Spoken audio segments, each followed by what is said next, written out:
Hi అండి, welcome to our channel recipes world. అందరూ బాగున్నారా? ఈరోజు మనం వెరైటీగా అరటి పువ్వుతోటి ఫ్రై తయారు చేసుకుందామండి. మేము ఒక 2 అరటి పువ్వులు తెచ్చుకున్నామండి. ఈ సూపర్ మార్కెట్లో చిక్కాయి మాకు.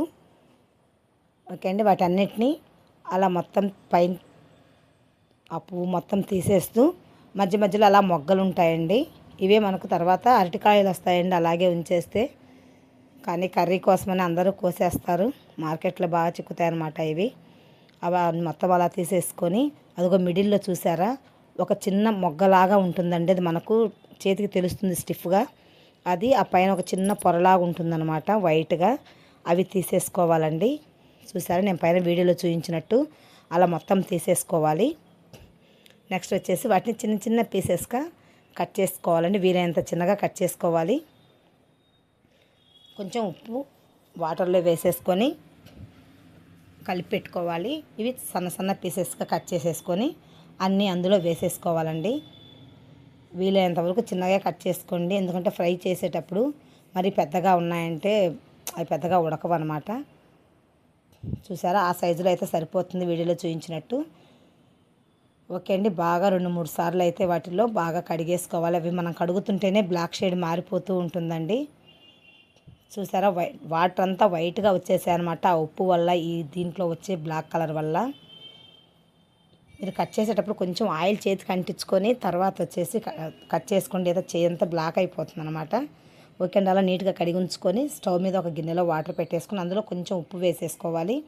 తర్వాత మనం కట్ చేసి ఉంచుకున్న ముక్కలు మొత్తం అందులో వేసేసుకోవాలండి. బాగా కలిపేసుకొని మూత పెట్టేసి ఒక 15 మినిట్స్ బాగా అయితే ఉడకనివ్వాలి. అవి కొంచెం బాగా ఉడకాలండి. చూసారా అలా మరుగుతూ ఉంటాయన్నమాట నీళ్ళు. అప్పుడు మనకు పొంగు వస్తున్నట్టుగా అనిపిస్తుండిద్ది. అప్పుడు మనం ఉడుకుతున్నట్టు అర్థమండి. అవి ఒకసారి మనం పట్టుకొని చూసినా కూడా తెలుస్తుంది. కొంచెం మెత్తగా అనిపిస్తే ఇంకా మనం ఓకే ఉడికేసినట్టే. ఇవన్నీ నీట్గా వాటర్ పోయేట్టుగా ఉంచి పెట్టుకోవాలండి. ఆల్మోస్ట్ ఉడికిపోయాయండి. ఇంకా చూశాను ఓకే మెత్తగా వచ్చేసాయి. ఈ మొత్తం వాటర్ పోయేటట్టుగా ఒక స్ట్రైనర్లో వేసేసుకొని పక్కన పెట్టేసుకుందామండి. నీళ్ళు ఏం లేకుండా ఉంచుకోవాలి. స్ట్రైనర్లో పోయడం వల్ల నీట్గా వెళ్ళిపోతాయి అన్నమాట. మనం వంపే కంటే కూడా ఇలా పోతాయి. చూసారా వాటర్ అంతా బ్లాక్గా వచ్చేసాయి. అరటికాయ కదండి, అందుకే అలా వస్తాయన్నమాట. ఓకే, నెక్స్ట్ వచ్చేసి మనం స్టవ్ మీద పోపు పెట్టుకుందామండి. స్టవ్ మీద బాండి పెట్టేసి అందులో ఆయిల్ వేసి ఆయిల్ వేగాక కొంచెం పోపు దినుసులు, కొంచెం కరివేపాకు, పచ్చిమిర్చి, ఆనియన్స్ వచ్చేసి సన్నగా కట్ చేసి ఉంచుకోవాలండి ముందుగానే. అవి కూడా 1 బై 1 వేసుకుంటూ బాగా వేయించుకోవాలి. ఆ పచ్చి వాసన పోయేంతవరకు వేగితే సరిపోతుందండి. మరి ఎర్రగా ఏమి అవసరం లేదు.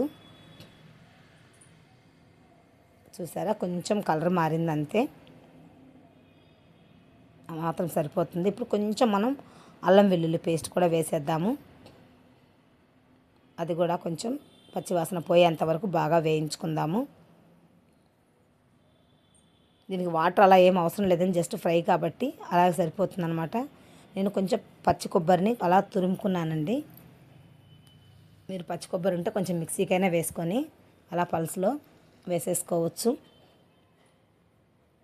దానివల్ల టేస్ట్ వస్తుందని వేశాను. ఓకే, నెక్స్ట్ వచ్చేసి ఒక పావు స్పూన్ వచ్చేసి పసుపు అండి. మనం ముందుగా ఉడకబెట్టేటప్పుడు కూడా ఏం వేయలేదు కాబట్టి ఇప్పుడు కొంచెం వేసుకున్నాం. అప్పుడు ఉడికించేప్పుడు వేస్తే ఇప్పుడు అవసరం లేదు, నేను ముందుగా వేయలేదు అందుకని ఇప్పుడు వేశాను. తర్వాత వచ్చేసి మనం ముందుగా ఉడికించి పక్కన పెట్టుకున్న పువ్వు ముక్కలు ఉన్నాయి కదా, అవి కూడా అందులో వేసేసుకొని బాగా ఫ్రై చేసుకోవాలి. చూసారండి ఉడికేటప్పుడు బాగా బ్లాక్గా వచ్చేసాయి అనమాట.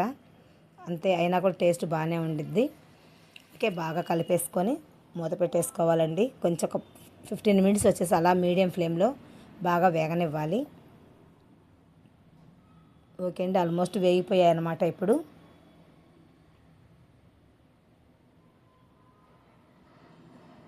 కొంచెం కారం, కొంచెం మనకు అవసరం అనిపిస్తే కనుక కొంచెం ఉప్పు వేసుకోవాలి. అంటే ముందుగా వేసున్నాం కాబట్టి చూసి వేసుకోండి. నాకైతే ఇంకా అవసరం లేదనిపించింది, సరిపోయిందనమాట. కొంచెం ఉప్పు కారం వేసిన తర్వాత కొంచెం కొత్తిమీర, కొంచెం గరం మసాలా కూడా కొంచెంగా వేసేసుకొని బాగా కలిపేసుకోవడమేనండి. అంతే అండి, అరటి పువ్వు ఫ్రై తయారైపోయింది. ఈ వీడియో మీకు నచ్చినట్టయితే లైక్ చేయండి, షేర్ చేయండి, సబ్స్క్రైబ్ చేయండి. Thank you for watching.